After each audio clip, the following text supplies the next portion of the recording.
Welcome video day project week. Just got this new table in, and the issue that they're having with it, it's sticky. I don't know what's going on. It's sticky. There's three things that I think it could be.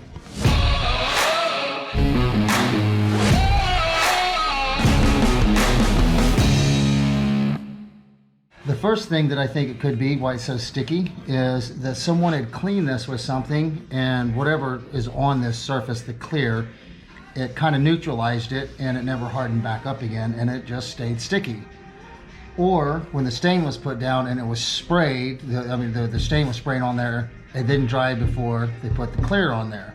Or it sat in the sun and the sun neutralized it.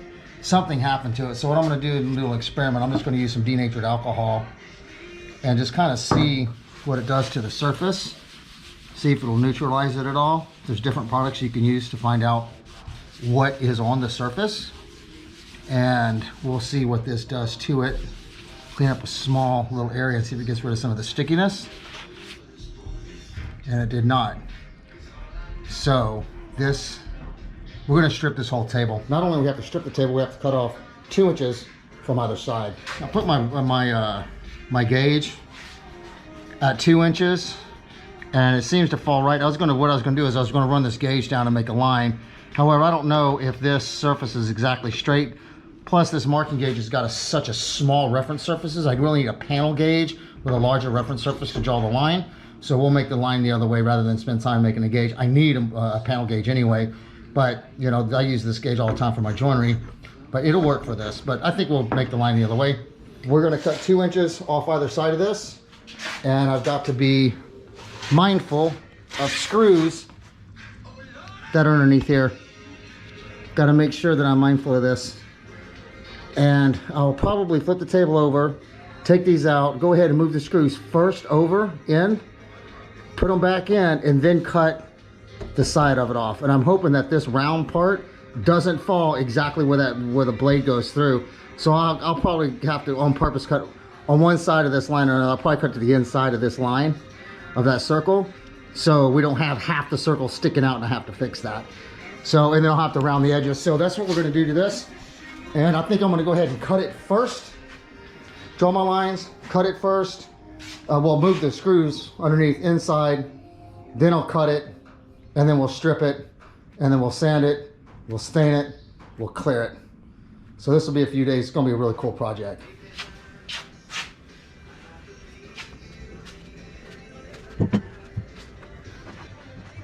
It's going to work out perfect. It's 2 inches. I can mark it. 2 inches in. It's my little mark. I know that that screw has to go halfway between this side and this side, and I'll drill right there. And then when I cut this piece will be on, and it'll still be screwed down. So I'm just going to go through and mark each one of these where the screw goes. And before I cut it, I will I'll take these screws out, move them over, drill down exactly like that. Just move them over just a skosh bit, and we'll be set. So we're going to go ahead and mark all these, take them out, re-drill, and move them in.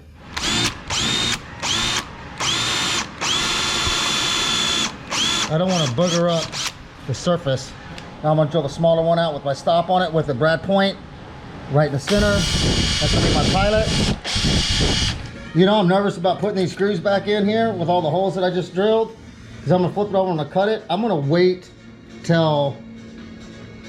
till I cut this and then put the screws in, just in case I screw something up. I don't want to hit one of these with the blade. So I'm going to flip this thing over and mark it and cut it.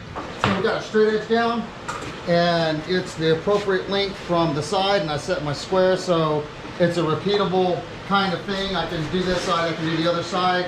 I've offset the distance of the cutting surface, the blade, 1.5 inches from here to here, and I'm set the depth, and I'm just going to go to town. And this should cut it just perfectly. And we'll do the other side, and then we'll see what kind of results we get. Let's go.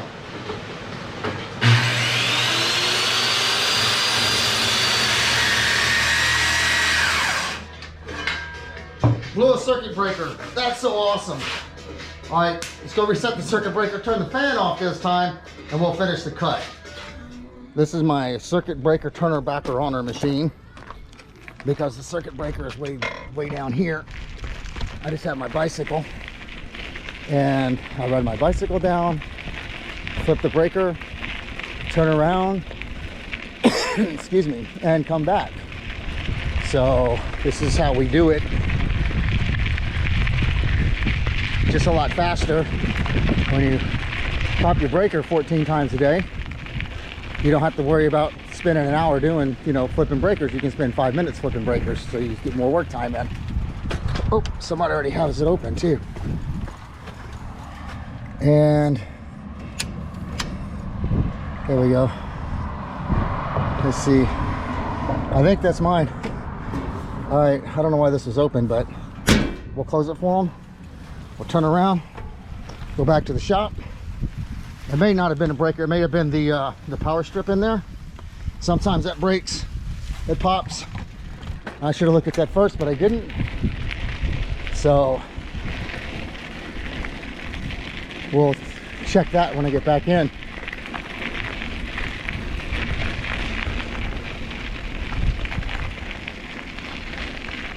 All this wood in this trailer right here is for shelving in the back of the shop. To make more shelving, organize the lathe area, and make more shelves in the back there. That's what that stuff is for. And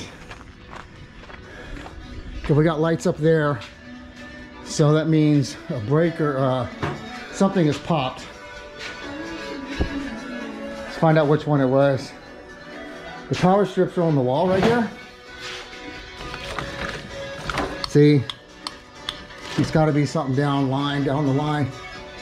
See, this light's not on, so it's got to be one of the main ones. So I got my saw temporarily pushed off to the side because I need room to get the new table in. Let's see, lights on that one. There we go. All right, we have power again. I'm gonna keep the fan off on the fridge. So I gotta clean up all that stuff in the lathe and all that back there. That's what those shelvings are gonna be for. All right, let's go ahead and power this back up and get this working again.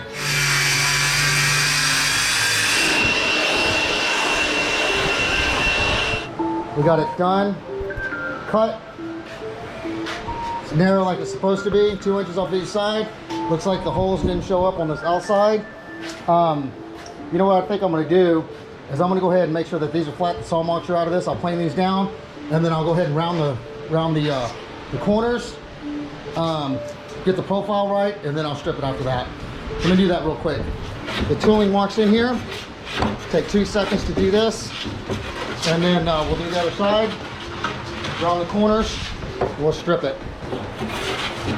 Okay, before I start stripping this table, I'm going to round the corners. I'll show you how I'm going to do that. But what I also wanted to do before I stripped it, I wanted to get the color, and I was thinking of Jayco bean, and it does match. The Minwax Jayco bean, here's the color. This is the same type of wood this is. I don't know what kind of wood this is, but this comes off my workbench when I rebuilt my workbench, and I'll show you that in a moment. I modified my workbench, and this is one of the brackets that came off of it. So I thought I would sand this and stain this. You can see it's almost identical, the color. The kind of the grain, the way that it's kind of darker in some areas and lighter in some areas, and I did all 4 sides. And I just put it on, let it sit for about a minute, and I wiped it off, and that's the result. So it looks like exactly the same as this tabletop. This thing is sticky. It's not as sticky as much now because there's sawdust in here, and it's kind of a little slippery, but you can kind of smell it too. I don't know what the deal is with this, but we'll get it fixed. So anything, I think with the Jayco bean, we're going to round the corners on this thing. It's kind of a live edge kind of look, so it doesn't have to be perfect. I'm just going to round it first with the router, and then come back with the sander and kind of make it uneven and kind of, you know, live edgy looking, and then that's it. So we're doing great. This is my modified bench that this part came off of, and there's a little drawer up underneath here, and there's the drawer down there. I just haven't finished fixing this yet. I had to angle the legs.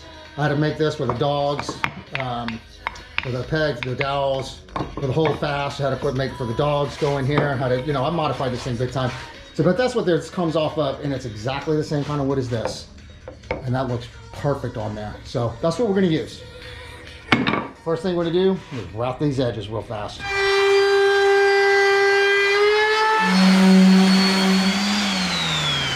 So that's all I'm gonna do is go back with 80 and do the whole thing, strip it, and then once that, I'll go over with 120, then 220, and then this will be done.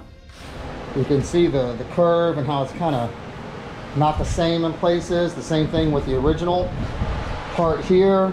It doesn't even have sanding and saw marks onto the table.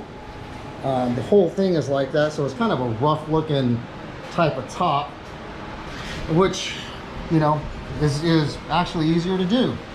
So because you don't have to have it perfect, it's just kind of a rusticy looking top, and I'll get all the sticky stuff off, and there's even glitter stuck in here and all kind of crazy stuff. Now I can strip the top. We're gonna go ahead and strip this, and I've got this super good industrial paint stripper. You only sell it in 5 gallons. You got to have a business license to get this stuff. It's a wholesale kind of situation. They don't sell it to the regular public, but you can get it. So it was really easy. I put it in a glass jar. If you put this in a metal paint can, it reacts with that metal and it builds up pressure and it pops off. So I put it in this jar, and I get very little pressure when I open up the top of this thing. So I just keep reusing the same one.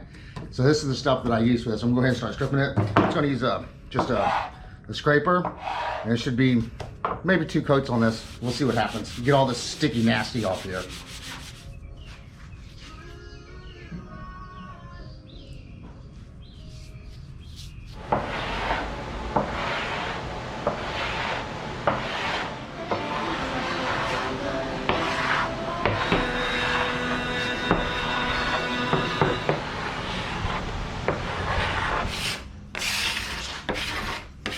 I'm going to card scrape this, and the reason why I'm doing this is it clogs up the sandpaper too fast. You see it's already getting clogged up. So if I get the heavier stuff off with the card scraper, my sandpaper lasts longer. I started sanding and I forgot. You know what? I'll card scrape it real quick. I just had to sharpen this one real quick. And it just takes about 2 seconds to do this. You can see how much of the slime has come off already.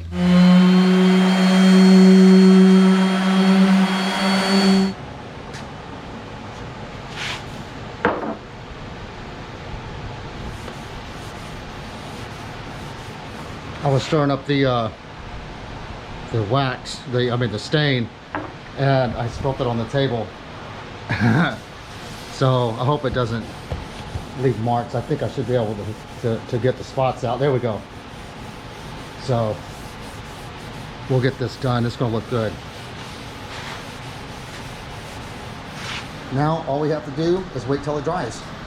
That is a nice, good, very clean coat of Minwax Jacobean color on there, and once it dries I can clear it, and I won't be able to do that till tomorrow. I'm gonna let this dry till overnight to make sure it settles and it's even and straight and looks like it's supposed to look.